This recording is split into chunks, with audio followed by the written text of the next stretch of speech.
வாங்க. இன்றைக்கி வியாழக்கிழமை காலையிலேயே வந்து பார்த்திங்கன்னா, ஒரு குட்டியான ஒரு அறுவடை தான் நம்ம தோட்டத்தில் வந்து காய்கறி பறிக்க போகிறேன். என்னென்ன காய்கறின்னு சொல்லி பார்க்கலாம் வாங்க. கத்திரிக்காய் வந்து பறிச்சுக்கிட்டேங்க. கத்திரிக்காய் பறிச்சதுக்கப்புறம் பார்த்திங்கன்னா, ஒரு தக்காளி வந்து செடியில் இருந்துச்சு. சரி அதையும் பறிச்சிடலான்னு சொல்லிட்டு பறிச்சுக்கிட்டேன்.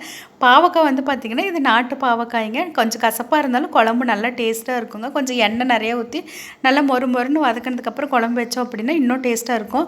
பழுத்த பாவக்காயும் வந்து நான் குழம்புல போட்டுருவேங்க. அதை வந்து வீண் பண்ண மாட்டேங்க.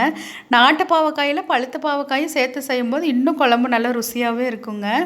ஹைப்ரிட் பாவக்காய் கூட வந்து பார்த்திங்கன்னா, அந்த கொஞ்சம் பழுத்துருச்சுனாலே கொல கொலன்னு ஆகும். ஆனால் நாட்டு பாவக்காய் அப்படி ஆகாதுங்க. நல்லா கெட்டியாகவே தான் இருக்கும். இன்றைக்கி நம்ம தோட்டத்தில் என்னென்ன காய்கறி வந்து பறிச்சிருக்குன்னு சொல்லி பார்க்கலாங்களா?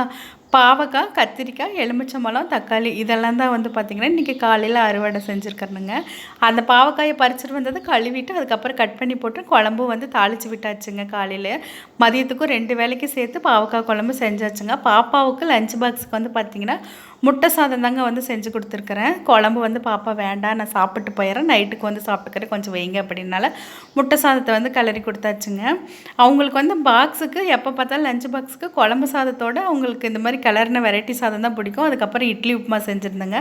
அதையும் எல்லாம் சாப்பிட்டுட்டு அடுத்து நம்மளுடைய வேலையை வந்து ஸ்டார்ட் பண்ணியாச்சு. தேங்காய் உடச்சி போட்டு தேங்காய் பருப்பு வந்து எடுத்துடலாம் அப்படிங்கிறதுக்காக தேங்காய் வந்து உடச்சி போட்டாச்சுங்க. நமக்கு எண்ணெய் ஆட்டுறதுக்கு தான், இந்த சல்பரில் எதுவும் வைக்கிறது கிடையாதுங்க.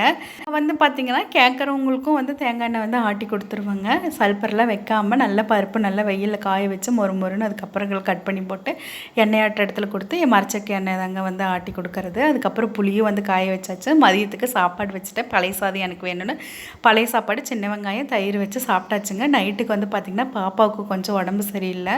அதனால் வந்து பார்த்திங்கன்னா ஹாஸ்பிட்டலுக்கு கூப்பிட்டு போயிட்டு வந்தாங்க என்னோடய ஹஸ்பண்ட். அவங்க வரதுக்குள்ளேயே இட்லி, அதுக்கப்புறம் வந்து முட்டை தோசை. என்னோடய ஹஸ்பண்டுக்கு தோசை தான் பிடிக்கணும். முட்டை தோசை ஊற்றி கொடுத்துட்டு முட்டை வச்சு தேங்காய் சட்னி வச்சு